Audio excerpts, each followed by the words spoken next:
Hello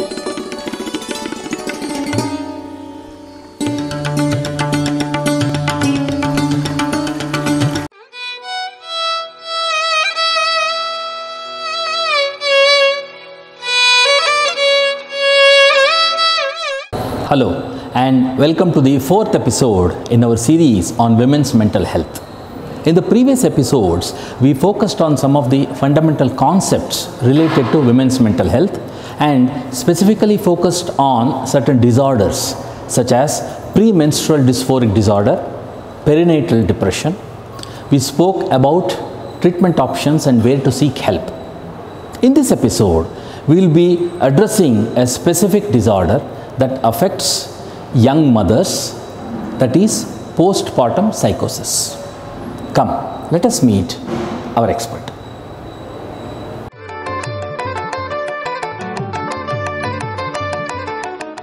Postpartum refers to a period that happens following the delivery. It's also called as fourth trimester.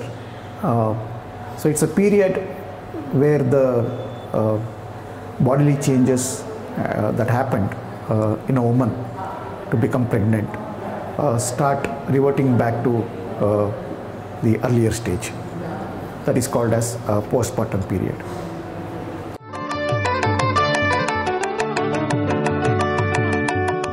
You see, a woman undergoes a lot of bodily changes when she is pregnant. This is needed to harbor the growing fetus in her womb and also be able to nurture the baby after the baby is delivered. So all these changes start reverting after the baby is delivered, like the body weight reduces, the uterine size reduces, the hormonal changes which were raised during the pregnancy reduces. So these are few of the important changes that happen following the delivery during the postpartum period.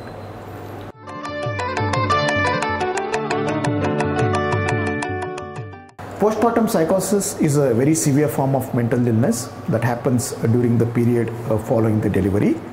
It is characterized by significant behavioral changes, and also a mother would be unable to take care of her baby. The exact cause for postpartum psychosis is not known, and some of the factors that could play a role is a pre-existing mood disorder, a family history of similar disorder, that is postpartum psychosis, and significant hormonal changes that happen following the delivery of the baby. So these are a few causes that could be playing a role. So, but still now we don't have a single cause that could be playing a role in manifestation of postpartum psychosis.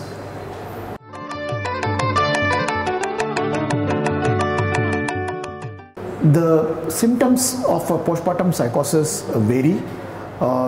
It can sometimes be manifested as being withdrawn, sometimes being very angry, being dull, sometimes experiencing voices which no one else could hear, extreme fearfulness. There can be severe anger. There can be even withdrawn behavior where mother may refuse to eat, refuse to take care of the baby, or rarely there may be aggression towards the baby as well.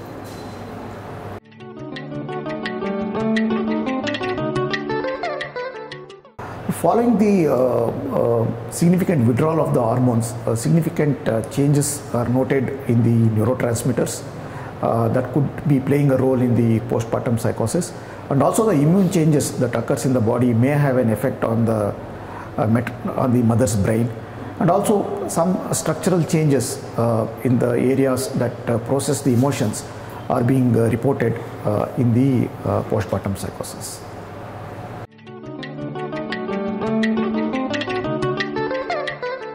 Although we cannot accurately and exactly predict which particular person is likely to experience postpartum psychosis, there are certain situations where the chances are high. One is having a pre-existing severe mental illness, that is especially a bipolar disorder, which is a form of a mood disorder, then a past episode of postpartum psychosis, then a family history of postpartum psychosis. So these are a few factors that could predispose a woman to develop postpartum psychosis. Also complications during pregnancy and severe bleeding, for example, can also predispose for postpartum psychosis. Sleep deprivation, that is reduction in the sleep, has been also shown to be a risk factor for development of postpartum psychosis.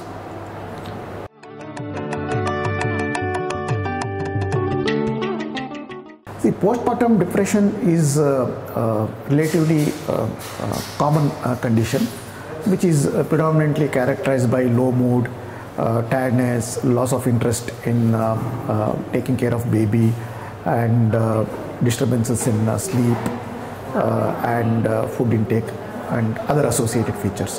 Whereas postpartum psychosis is a much more severe form of psychiatric manifestation, which is associated with greater disturbances in the behavior. There may be even hallucinations, there may be even delusions, and the mother may be significantly withdrawn to the extent that mother is not taking food, and there may be even aggression towards the baby. So postpartum psychosis is a more severe form of psychiatric illness.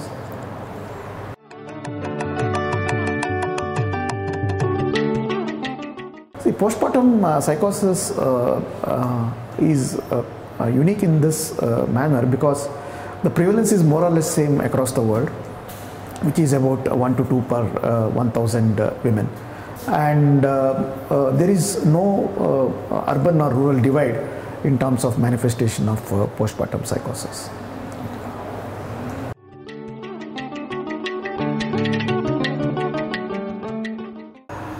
Treatment options include both pharmacological measures and non-pharmacological measures, that is medicines, and also through counseling and other measures.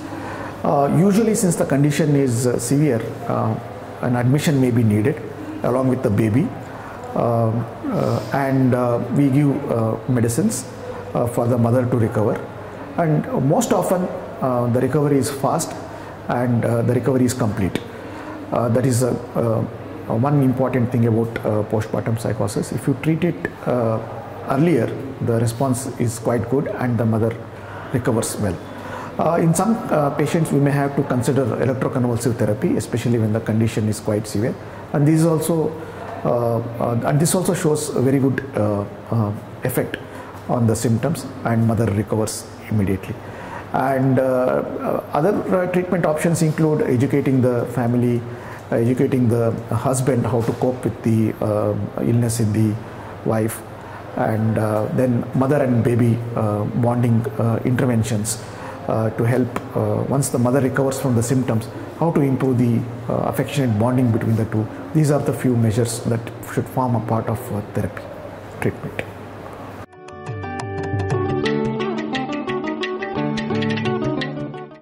Postpartum psychosis is, as I mentioned earlier, it's a severe form of psychiatric manifestation.